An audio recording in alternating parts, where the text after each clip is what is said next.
Signatories title or position. So the position should correspond with what they have already outlined on the first page. So if it's a matron, write matron, nurse manager, or midwifery manager, midwifery in charge. Under no circumstance should be filled by your hospital administrator. No.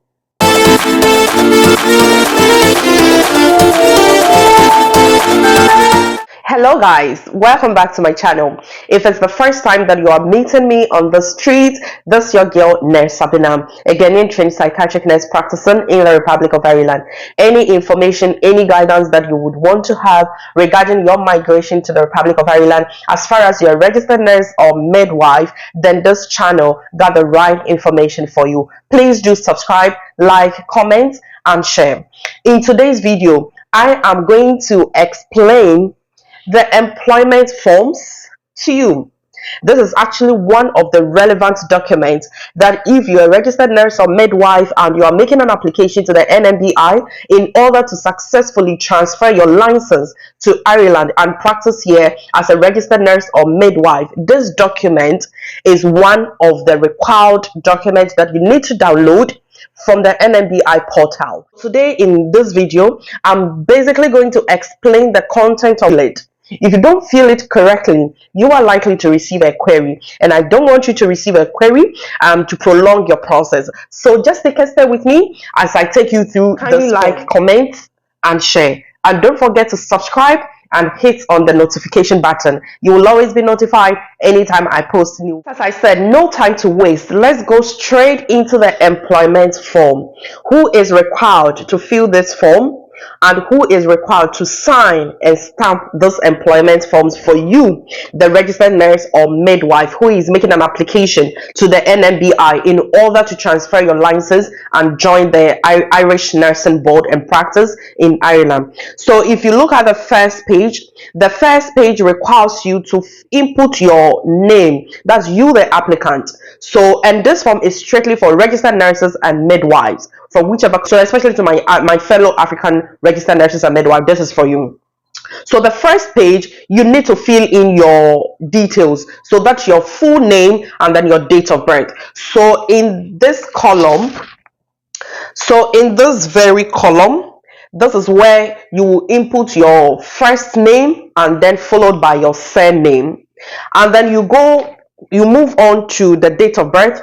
So you put your full date of birth there as well. Now let's look at some instructions. Who is required to sign and stamp these employment forms for you?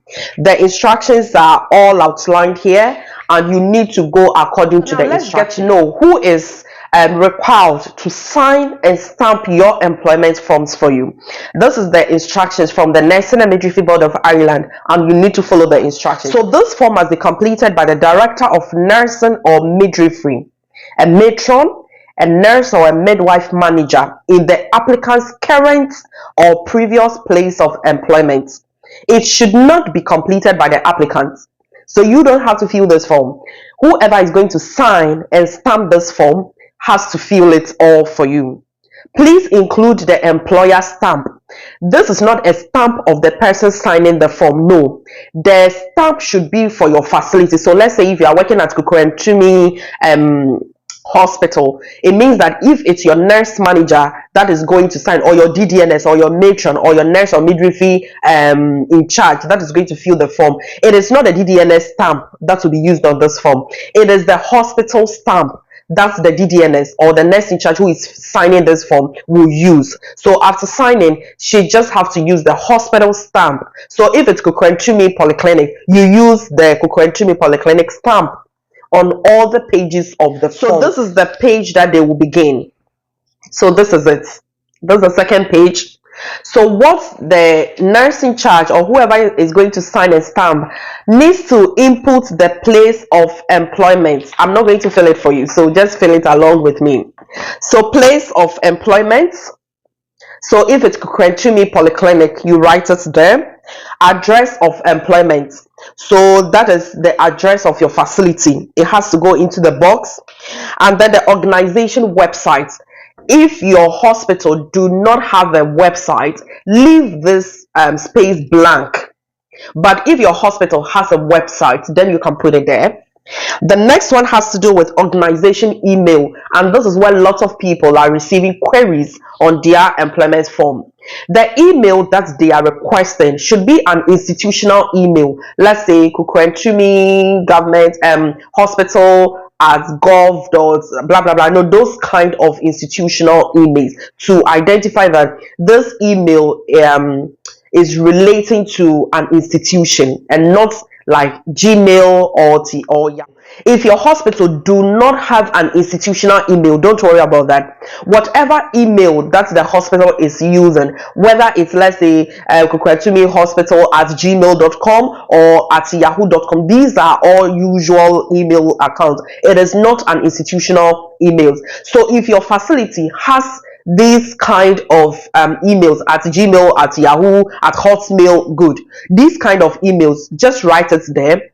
But whoever is filling this form, I mean your nurse manager or your nurse in charge, needs to use the hospital letterhead to write a letter and attach to your employment form indicating that she signed your employment form, and then she's confirming with this letter that the hospital do not have an institutional email, and this is the actual email and website. So this letter needs to address both the email and then the website. If the hospital do not have a website, let her state it in that letter that she is by this letter confirming that the hospital do not have a website, and secondly, she's confirming with this letter that the hospital's email address is, let's say, Kukwentumi hospital at gmail.com. Just state it in that letter, and that nurse manager filling that form signs that letter and stamps it with the hospital stamp, and you attach it. It saves you from any query. I hope you understand the issues regarding organization website and organization email. Make sure that you do the right thing and avoid any queries from NMBI. So now, name of signatory. Now when you get to the name of signatory, that is where your nurse manager or your nurse in charge, whoever is filling this form, needs to input their full name here, and then signatory's title or position. So the position should correspond with what they have already outlined on the first page. So if it's a matron, write matron, nurse manager, or midwifery manager, midwifery in charge, nurse manager. This form under no circumstance should be filled by your hospital administrator, no, or your medical superintendent, no. Input the title, and then the next column is requesting for the signatory's email. So whoever is signing should input his or her email there as well, and then their telephone number, and then dates that they are filling and signing this form, and then their signature. And then you see this box, that's where the hospital stamp. I hope you are gradually following me. I'm not going to do much explanation, but I believe with the little explanation I'm giving on the forms, it's going to guide you to fill it correctly. Okay, keep subscribing, like, comment, and share. This your girl, Nurse Abena. Now let's move on to the next aspect of the employment form. You need to explain this to your nurse manager or your nurse in charge, whoever is going to fill the form. Make sure that you show this example page to the person. This is actually designed by the NMBI to guide you.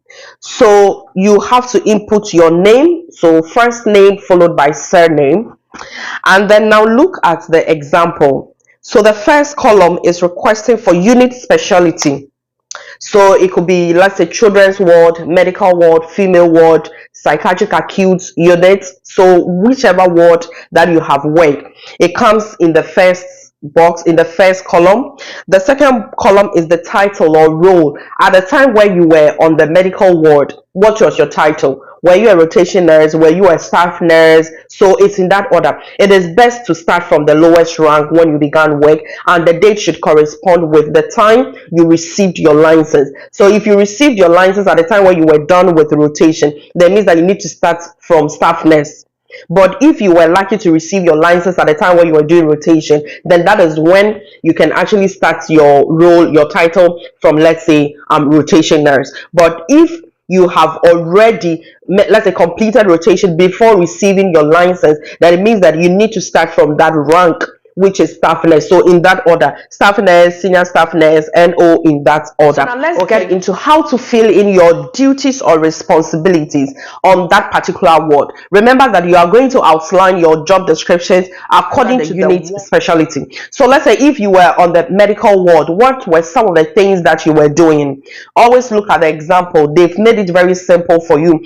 Providing clinical supervision of junior staff. I mean, anything at all. You can always visit your job description and then just do copy and paste. However, with this particular one, even though the nurse manager needs to do that for you, but you can do it together with whoever is going to sign and stamp for you. You can do it together, so you can actually type in all these job descriptions. Make sure that you fill all the your wards or your unit where you have worked, and then the job description. The competency level, they have level 1 and level 2. It is always good to always choose level 2. I mean, considering your years of experience, level 2 should always be fit. Let's look at the next column, that is dates employed in the unit. So it's requested for the dates you started working on that unit. So you need to input when you started and when you completed. However, to make it more easier for you, you can most often use the start dates of your rank. Let's say the staff nurse, when your staff nurse position started and when the staff nurse position ended. You can actually use those dates to fill for the first part of your rank to make it much easier for you. So that is it. So you move on to the next page in that order. So if let's say you have been promoted, so then on the next page you can continue with your job descriptions and then the new units that you have gone to and then your new role or your title. So let's say if you have been promoted to senior staff nurse, so your dates employed means that it has to change. So now your senior staff nurse, when that date started, is what you input in the dates employed, and then ends at when your senior staff nurse position ended, in that order. If you are applying at the time when you are still a senior staff nurse, then your completion date, this is where a lot of people also get queries. Assuming that you are currently a nursing officer in the unit where you are, but because you are still in active service, you do not have a completion date. So how do you do it? You need to be strategic with how to construct this date, else you'll receive a query from an Nmbi. So the best way to deal with this is to write the start dates, and then your end dates, choose a future date. So let's say 10th June 2030. That is a future date. Write it there because you are still in active service. Now, after you input this future date on your employment form, now you need to write a personal letter, meaning that you have stated a future date on your employment forms because you are still in active service. That's the simplest way to explain that date. If you do not attach this personal declaration letter to your forms when submitting, then Nmbi can query you. That's how you explain the future dates on your employment forms. Now let's look at the last column, which is requesting for the number of hours per week. The standard is 40 hours, which has even been stated in the example page from Nmbi. So all that you can state in that column is 40 hours. Don't add more and don't shorten it. 40 hours is the standard for nurses per week. So just indicate 40 hours. Now when all this is done, after you have filled in all the pages, don't forget your name should be on each page of the forms, and then the organization stamp should be on each page in the box outlined. So let the hospital stamp be on the organization stamp box that has been indicated on the form on each page of the form. When that is done, this is an original document from Nmbi, and therefore you do not have to notarize this document. If you want to do it, that fine, but it's Nmbi's personal document, so you do not have to notarize it. The other aspect of the employment forms is that if you have worked in more than one hospital from the time you obtained your license as a registered nurse or midwife, then you need to make copies, as many as you can, to any of these hospitals that you have worked. So it means that your previous hospitals and your current hospitals needs to have this form fill and stamp to support. With this explanation, I think you now understand the employment forms and how to fill it and fill it correctly. Don't forget that if your hospital do not have a website, leave it blank. If the hospital do not have an institutional email, whatever email that the hospital uses, write it there and then attach that letter, that declaration letter, confirming that the hospital do not have a website, and then this is the official email address of the hospital. That's all, and it will save you from getting any queries. Other aspect that I want you to focus on is the future dates that you need to indicate if you are still in active service. And of course, at the time of you making an application to the Nmbi, you need to be in active service. Thing that people often get queries about with their employment from has to do with gaps in employment.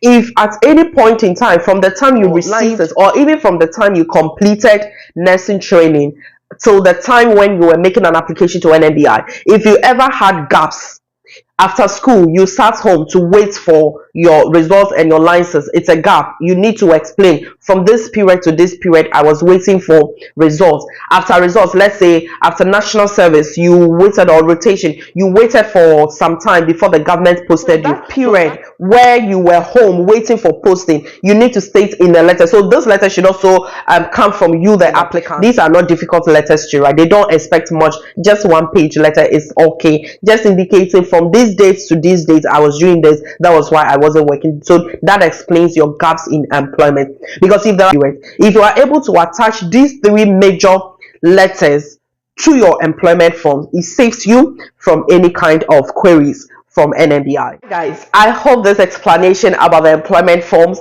will help you to fill it correctly. Don't forget to like, comment and share with fellow African nurses that are looking forward to go through the process and become Irish nurses. Just subscribe and hit on the notification button, and you will always be notified anytime I post new videos. Thank you so much for making time to watch this video. It's your girl Nurse Abena. I'll see you in my next video.